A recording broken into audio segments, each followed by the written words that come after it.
광고를 다시 한번 강조하여 말씀드립니다. 지난 금요일 날 우리 여호수아 목장 선교회와 함께 하나님의 아름다움을 강원도에 가서 설악산 주변에 가서 누렸는데, 와, 하나님께서 저에게 놀라운 쉼을 주셨고 놀라운 은혜를 주셨습니다. 또 한 번의 기회가 돌아오는 토요일 날 우리 등마루에 제1남성교회가 준비를 했습니다. 벌써 45명 이상 신청이 됐습니다. 혹시 신청 안 하신 분 신청하셔서 단풍이 절정이랍니다. 우리 믿음의 사람들과 함께 하나님의 아름다움을 마음껏 찬양할 수 있도록 함께 누구든지 오실 수 있습니다. 그런데 선착순이니까 빨리 신청해 주시기를 바랍니다. 그리고 우리 오후 2시에 우리 남권사의 권사의 훈련이 시간이 진행 중에 있습니다. 오늘은 3강인데 2강까지 오지 않으셨더라도 3강부터 함께 하시면 하나님의 은혜가 임할 줄 믿습니다. 우리 교단에서 함께 모이고 있습니다. 뒤에서 기도해 주십시오. 깊어져 가는 10월의 마지막 주일인 오늘은요, 이 로만 카톨릭의 사제였던 마르틴 루터가 1517년 10월 31일에 카톨릭 교회의 이 부패한 모습, 중세 카톨릭 교회의 완전히 부패한 모습을 보면서 95개 조의 신앙 반박문, 항의문을 적어서 독일의 비텐베르크 성당에 붙임으로써 이 종교개혁에 도화선에 불을 지핀 종교개혁을 기념하는 주일이 바로 이 10월 마지막 주일입니다. 지난 종교개혁 500주년을 기념하는 세미나 때에 이말태 박사님이라는 분이 루터가 개혁자라는 말을 하면서 이 중세 종교개혁은 16세기 시대적 상황 그 자체가 종교개혁을 일으키는 외적인 원인이 되기도 하였지만, 사실 실제적인 종교개혁은 다른 어떤 곳에가 아니라 어떻게 하면 하나님의 뜻대로 살아갈 것인가, 어떻게 하면 하나님의 온전한 하나님의 사람이 될 것인가를 고민하였던 한 사람, 마르틴 루터의 내면에서부터 비로소 시작되었다고 주장했습니다. 지금으로부터 506년 전의 종교개혁이요, 종교, 정치, 경제, 문화, 학문, 과학 등 삶의 전반에 영향을 미쳤던 대개혁이었지만, 사실 중요한 것은요, 종교개혁은 루터 한 사람 안에서 시작된 하나님의 개혁의 역사였습니다. 하나님은 이와 같이 이 놀라운 개혁을 위해서도 한 사람을 변화시키고 한 사람을 바꾸시고 한 사람을 개혁하신다는 사실입니다. 여러분들, 세상에서 가장 무서운 사람이 누구인지 아십니까? 여러분들, 세상에서 가장 무서운 사람이 누구입니까? 팔레스타인의 하마스? 여러분들, 이 아랍권의 IS? 여러분들, 세상에서 가장 무서운 사람이 누구입니까? 북한의 김정은입니까? 세상에서 가장 무서운 사람이 누구이냐 하면요, 바로 변화되지 못한 나, 하나님 앞에 변화되지 못한 나, 변화받지 못한 내가 사실은 가장 무서운 사람입니다. 이 사람은 영적인 시한폭탄입니다. 오늘날의 사회를 우리가 돌아보면 십자가 탑은 곳곳에 그렇게 많아서 밤마다 십자가의 불이 밝혀지는데 왜 우리 사회는 점점 어두워져만 가고 있습니까? 빛과 소금이 되어 그리스도 예수의 모습으로 드러내며 살아가야 할 그 그리스도인들은 도대체 이 시대에 어디에 있는 것입니까? 오랜 동안 신앙생활을 하였을지라도, 교회에서 연수가 되어 직분자가 되어 있을지라도 내 안에서 진실로 일어나는 하나님의 계획의 역사를 경험하지 못한다면 그것보다 불행한 일, 그것보다 위험한 일, 그것보다 안타까운 일은 없습니다. 종교개혁 506년을 기념하는 주일인 오늘 우리 모두는요, 우리 안에서 일어나는 하나님의 제2의 종교개혁의 역사를 갈망해야 합니다. 오늘 이 종교개혁 주일에 우리 안에서, 내 안에서 일어나는 제2의 종교개혁을 결단하시고 소망하는 여러분과 제가 되시기를 간절히 축복합니다. 그래서 우리 같이 앞뒤 좌우분들에게 이렇게 함께 이 종교개혁 주일에 소망하며 함께 인사하시죠. 우리 자신이 개혁됩시다. 같이 인사하시죠. 우리 자신이 개혁됩시다. 아멘. 저 옆에 분에게 한 번만 더 해주시죠. 당신이 개혁되어야 합니다. 같이 인사하시죠. 당신이 개혁되어야 합니다. 아멘. 오늘 말씀 속에 자기 자신이 개혁되는 제2의 종교개혁의 역사가 엘리야의 삶을 통해서 일어나고 있습니다. 참, 저는 오늘 이 말씀 준비하면 사실 저를 향한 말씀이에요. 우리 동마루교회가 50주년 희년의 시간으로 걸어가고 있는데 박은태 목사에게 제일 먼저 종교개혁이 일어나야 되겠구나 라는 그런 중차대한 사명을 가지고 그것을 위해 실험하기를 소망합니다.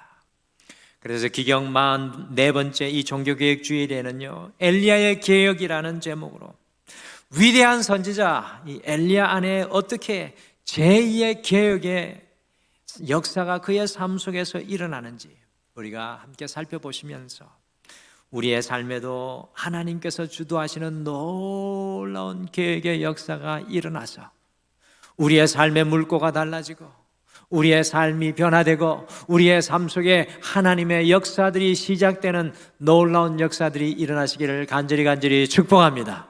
주님이 바꾸시고 주님이 깨뜨리시고 주님께서 내 인생에 앞서가시는 것을 다시금 회복하기를 소원합니다.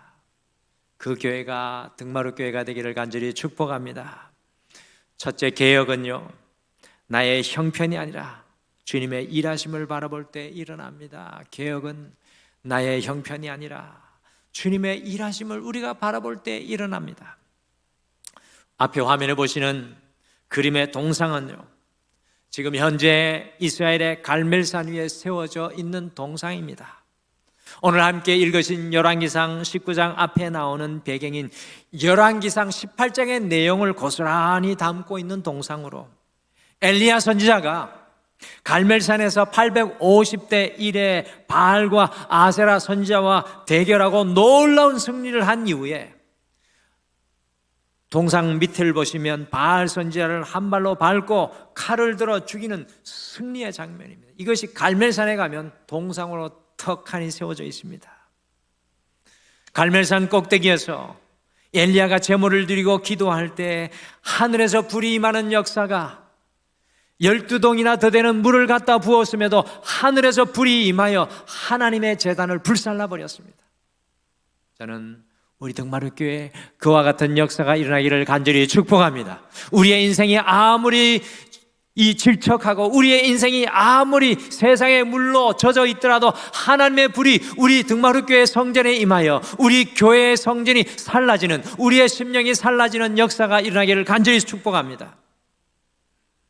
하나님의 불이 임하였고 갈멜산 꼭대기에서 3년 6개월간 멈춰졌던 비를 위하여 간구하였을 때 은혜의 소낙비가 쏟아지는 놀라운 역사가 이 갈멜산 꼭대기에서 일어났습니다.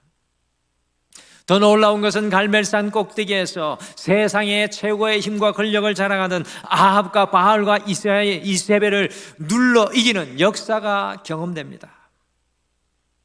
그런데 오늘 열왕기상 19장의 엘리야의 모습은 매우 낯선 모습입니다. 낯선 모습이기도 한데 여러분과 저에게는 익숙한 모습이죠. 그런 표정 짓지 마십시오. 익숙한 표정 아닙니까? 오늘 19장, 18장이 우리에게 익숙한 게 아니라 열왕기상 19장이 우리에게 너무나 익숙한 모습입니다. 갈멜산 꼭대기에서 승리로 반짝반짝 빛나 아합 왕의 마차를 앞서서 하나님의 능력으로 이스라엘로 당당하게 달렸던 엘리야가 앞에 지도에서 화면으로 보시는 것과 같이 북이스라엘의 저 이스라엘에서 브엘세바까지 무려 약 160km를 도망하는 도망자가 되어버렸습니다. 갈멜산 꼭대기에서 놀라운 승리를 누렸던 엘리야가 실패하고 낙심하고 좌절하여서 브엘사바로 도망하는 도망자 신세가 되어버렸다는 것입니다. 과연 오늘 이 엘리야가 우리가 알던 그 능력의 선지자 엘리야가 맞습니까? 19장에서 만나는 이 엘리야가 그 능력의 선지자 엘리야가 맞습니까? 혈혈단신으로 850대 1의 승리를 거두고 조각구름 속에서도 하나님의 놀라운 은혜의 소낙비를 보며 기도하였던 그 능력의 사람이 맞습니까? 그렇습니다. 확실합니다. 분명히 그 엘리야 선지자인데 갈멜산 위의 엘리야와 오늘 갈멜산 안의 엘리야는 완전히 다른 극과 극의 모습입니다. 그런데 놀랍게도요, 엘리야만 그런 것이 아니라 여러분과 저의 모습 또한 엘리야의 모습과 같을 때가 참 많이 있습니다. 간혹 우리는 엘리야와 같이 갈멜산 꼭대기에서 살아가다가 갈멜산 안에서 엘리야와 같은 모습을 취할 때가 있습니다. 어떤 때는 하나님의 능력을 누리고 살아가는 갈멜산의 엘리야와 같을 때가 있으며 어떤 때는 낙심과 좌절로 도망하는 갈멜산 아래의 엘리야와 같을 때가 있지 않습니까? 왜 이렇게 같은 엘리야이지만 극과 극의 엘리야로 갈라지고 있는 것입니까? 18장과 19장은 시간적 차이도 나지 않고 배경적 차이도 나지 않고 그대로 이어지는 사건인데 왜 한 사람인데 두 사람의 길을 걸어가고 있는 것입니까? 오늘 성경은 그것을 우리에게 보여주고 싶어 합니다. 오늘 성경은 그것을 우리에게 말씀해 주고 싶어 합니다. 같이 그 말씀을 읽어보실까요? 열왕기상 19장 3절 말씀을 같이 읽겠습니다. 시작.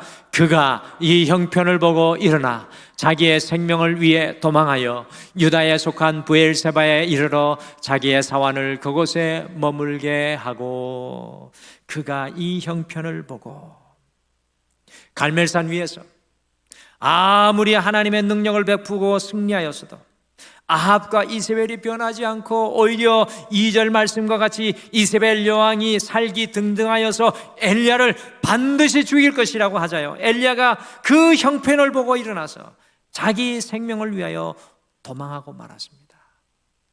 영어 성경에는 이렇게 표현되어 있습니다. Ran for his life. 18장에는 그의 생명을 내어놓고 사역했던 사람이지만 19장에는 두려움으로 그의 생명 때문에 도망하는 도망자입니다.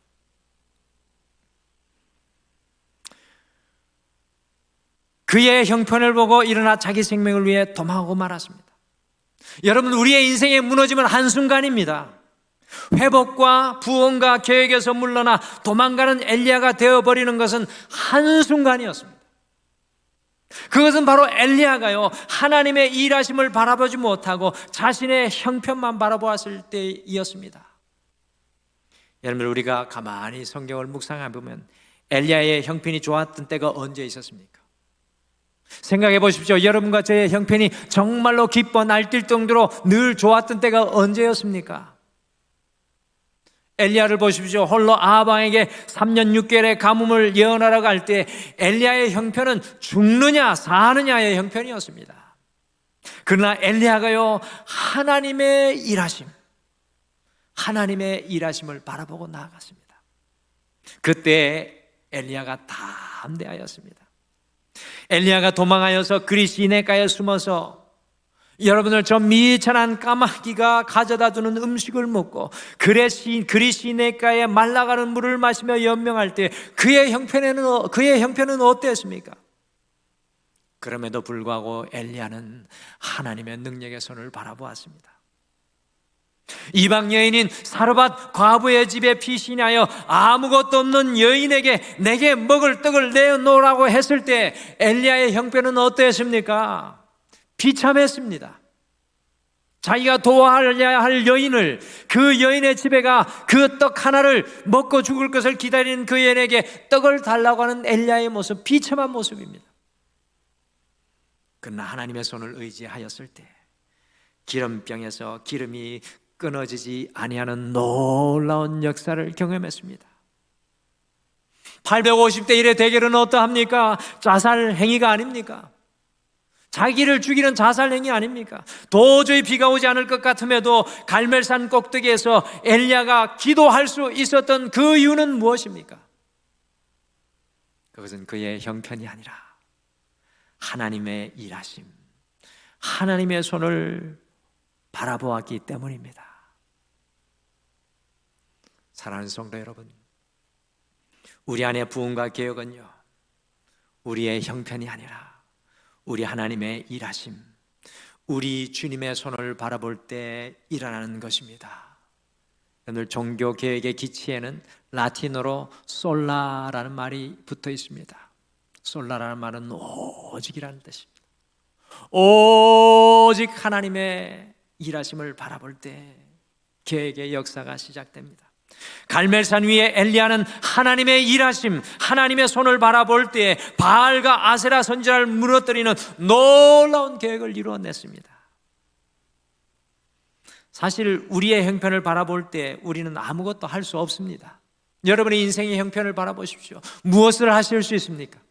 육신은 병들어가고 물질적인 문제, 여러 가지 문제, 우리의 인생의 형편을 바라볼 때 아무것도 할 수 있는 것이 없습니다. 우리의 형편만을 바라볼 때에는 갈멜산 아래에 도망하는 엘리야와 같은 모습일 수밖에 없습니다. 그러나 주님의 일하심, 주님의 손을 바라볼 때 우리 안에 날마다 놀라운 계획의 역사를 기경하는 은혜를 누리게 될 줄 믿습니다. 이것이 바로 그리스도인들입니다. 우리의 가정의 형편을 바라볼 때, 우리 자녀의 형편을 바라볼 때, 우리의 삶의 형편을 바라볼 때 우리는 엘리야와 같이 두려움으로 도망하는 인생이 될 수밖에 없습니다. 50주년의 희년을 앞두고 있는 우리 교회도 마찬가지입니다. 그러나 우리가 하나님의 일하심을 바라볼 때 우리의 삶의 현장에 하나님께서 주도하시는 놀라운 계획의 역사를 경험하게 될 줄 믿습니다. 루터의 종교개혁의 백미는요, 1521년 4월 16일에서 18일까지 보름수 국회에서 있었던 이 3일간의 신문의 시간이었습니다. 교황이 이미 루터를 가톨릭 사제직에서 파면을 해버렸습니다. 세상의 모든 끈을 끊어버렸습니다. 그런데 교황은 루터를 거기에 멈춰두지 않기를 원했습니다. 그의 수족인 카를 5세 황제를 시켜서 보름스라는 곳에서 신문을 하고 루터는 여기에서 자기를 변호해야만 했었는데 교황은 카를 5세 황제를 시켜서 루터를 죽이려고 했습니다. 루터가 자기 자신을 변호하는 것을 실패할 경우 죽을 수밖에 없었기 때문에요. 루터의 지인들은요, 보름수에 가지 말라, 제발 보름수에 가는 것을 피하라고 간곡히 만류하였으나 결국 루터는 그것을 향하여 담대히 나아갔습니다. 그곳에서 루터는 두 가지 질문에 대답해야만 했습니다. 그대의 이름으로 출판된 이 책들을 그대의 것으로 인정하는가? 그대는 이 책들에 쓴 내용을 철회할 준비가 되어 있는가? 철회하지 않을 경우에 기다리는 것은 오직 죽음밖에 없었습니다. 삶과 죽음의 갈림길에 서 있었던 루터는 바로 그 순간에 자신의 형편이 아니라 솔라, 오직 전적으로 주님의 일하심을 바라보며 자신의 종교개혁에 관한 믿음을 철회하지 않겠다고 말하며 다음과 같이 기도하였습니다. 지금도 보름수 국회 그 예전의 현장에 가면 바닥에 이 말틴 루터의 기도문이 각인되어 있습니다. 영어로 이렇게 고백합니다. Here I stand, I can do no other, so help me God. 아멘. 루터가 자기의 형편을 넘어서서 하나님 앞에 그의 인생의 경각 중에 이렇게 고백합니다. 여기에 제가 서 있습니다. 저는 다른 것을 할 수 없습니다. 하나님, 저를 도와주옵소서. 아멘. 말틴 루터는 자기의 형편을 바라보지 아니하고 철저히 그의 죽음의 순간에도 하나님의 일하심, 하나님의 손을 바라보았습니다. 그리고 오늘 우리가 예배 때에 고백하였던 찬송가 585장을 담대히 고백하였습니다. 내 주는 강한 성이요 방패와 병기 되시니 큰 환난에서 우리를 구하여 내시리로다. 할렐루야. 사랑하는 성도 여러분, 우리 안의 개혁은요, 내 형편이 아니라 주님의 일하심을 바라볼 때 일어납니다. 주님의 손을 바라볼 때 우리의 형편과 상황을 넘어 주님께서 개혁하시고 역사하십니다. 우리의 형편을 바라보면 두려움이고 무너짐이지만 주님의 일하심과 주님의 손을 바라보면 주님께서 개척하시고 주님께서 개혁하시고 주님께서 기경하시는 놀라운 역사가 우리의 삶에 임하게 될 줄 믿습니다. 이번 한 주 모든 삶의 자리에서 여러분과 저의 형편이 아니라 주님의 일하심, 주님의 손을 분명히 바라보며 Here I stand, 말틴 루터의 고백처럼 주님, 내가 여기에 서서 주님의 손을 바라봅니다. 나를 도와 주옵소서라는 놀라운 개혁의 역사를 이루어가는 여러분과 제가 되시기를 간절히 축복합니다. 둘째, 개혁은 로뎀나무 아래에 있을 때 일어납니다. 개혁은 로뎀나무 아래에 있을 때 일어납니다.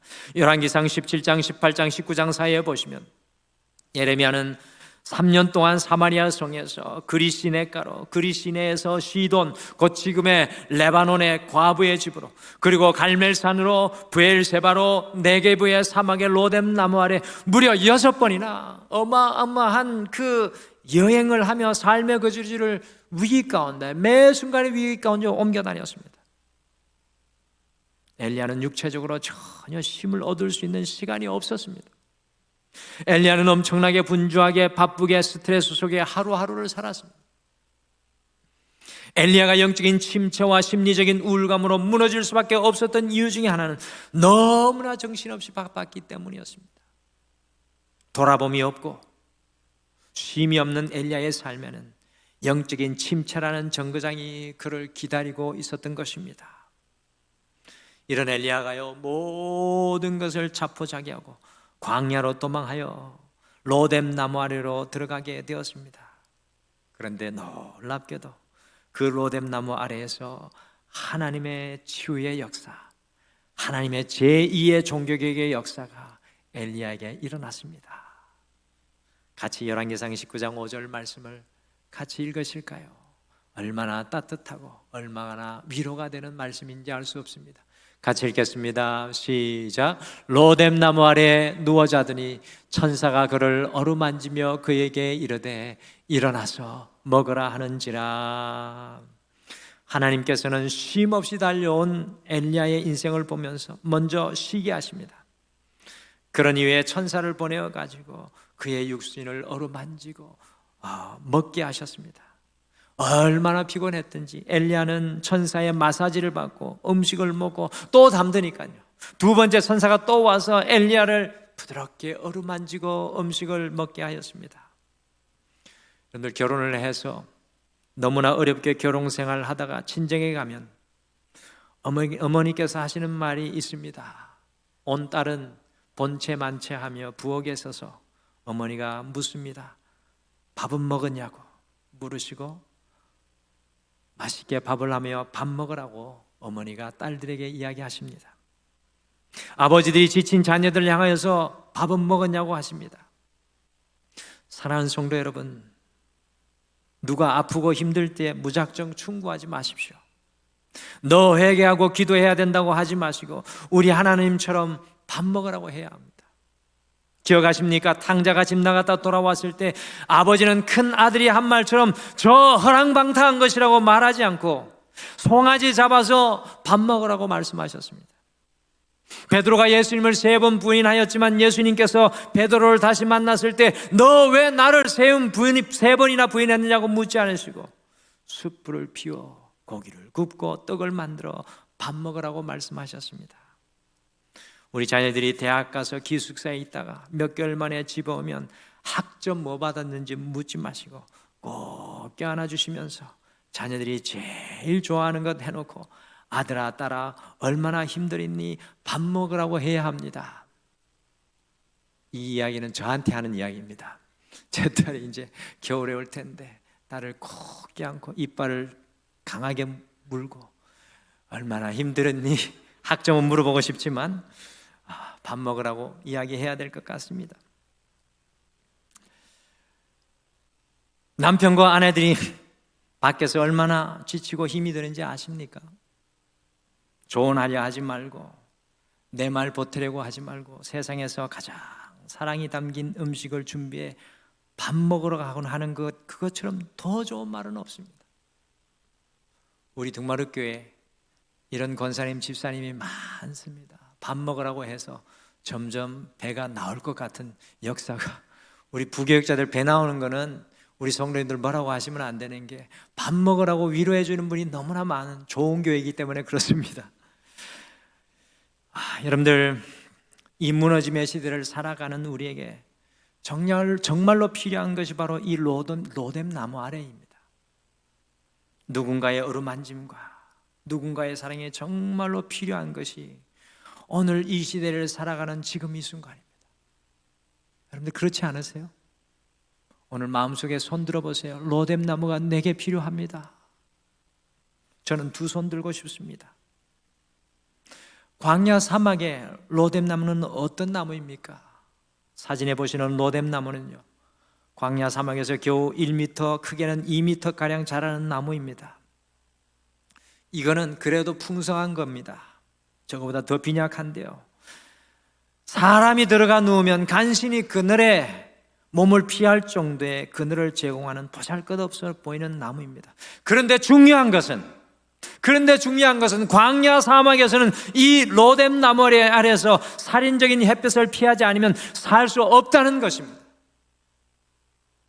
엘리야가 모든 것에서부터 단절되고 아합과 이세벨에서부터 도망하고 광야 같은 인생의 한복판으로 도망하였을 때, 로뎀 나무 아래 들어가게 되었을 때 하나님의 치유의 역사가 시작되었습니다.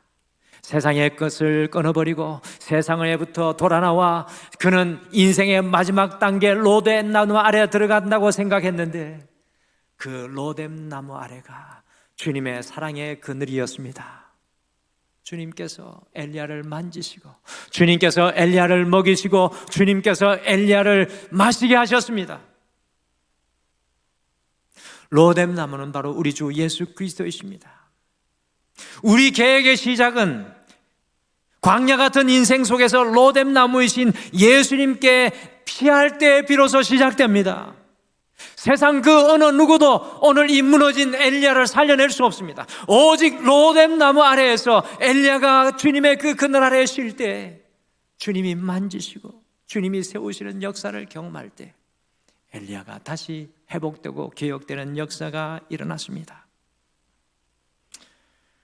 마틴 루터가 긴 종교개혁 시간을 보내면서 홀로 숨어서 기나긴 시간에 종교개혁의 시간을 사투하다 보니까 점점점 변화되는 것이 없고 아무것도 이루어지지 않는 것 같이 보였습니다. 그래서 루터가 급기야는 오늘 엘리야와 같이 큰 실망과 좌절감에 빠지고 말았습니다. 그래서 아무것도 하지 못하고 그 자리에 주저앉아 있을 때 루터의 아내가 검은색 상복을 입고 나타났습니다. 이것을 본 루터가 아니 왜 검은색 상복을 입고 있느냐고, 누가 죽었느냐고 마틴 루터가 신경질적으로 반응했습니다.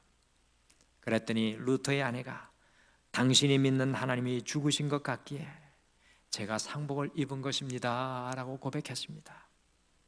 그때 루터는 큰 깨달음을 얻고 그 자리에 주저앉아서 무릎을 꿇고 기도의 로뎀 나무 아래로 들어갔습니다. 그 순간에 낙심하고 절망하고 무너지고 쓰러져 있는 루터를 다시 만나 그 안에 새로운 종교개혁의 역사의 불씨를 심어주셨고, 오늘 이 506년의 종교개혁을 이루어낼 수 있도록 하나님께서는 그를 다시 세워주셨습니다. 개혁은 우리를 만나시고 회복시키는 주님의 로뎀나무 아래로 나아가야 일어날 줄 믿습니다. 사랑하는 성도 여러분, 오늘 이 예배의 본질은 나를 향해 두 팔 벌리신 로뎀나무 아래로 나아가는 것입니다. 지친 여러분의 육신이 주님의 만지심과 여러분의 마음이 주님의 세우심과 주님의 먹이심과 주님의 마시게 하심을 누리게 되기를 간절히 축복합니다. 주님이 내 인생에 와서 만져주시지 않는 한 결단코 우리 안에 계획의 역사는 없습니다. 우리의 의로, 우리의 힘으로, 우리의 지혜로, 우리의 가진 것으로 아무것도 할 수 없습니다. 사랑하는 성도 여러분, 주님의 로뎀나무 아래로 나오시기를 간절히 축복합니다. 엘리야의 계획은 자신의 형편이 아니라 하나님의 일하심을 바라볼 때 시작되었습니다. 엘리야의 계획은 로뎀나무 아래에서 시작되었습니다. 이번 한 주 광야 같은 세상 속에서도 우리의 형편이 아니라 끊임없이 하나님의 일하심을 바라보고 주님의 계획을 누리시기를 간절히 축복합니다. 이번 한 주 여러분과 제가 우리를 만지시고 치유하고 새롭게 하시는 여러분과 제 로뎀나무 아래로 나아가서 주님을 새롭게 만나게 되시기를 간절히 축복합니다.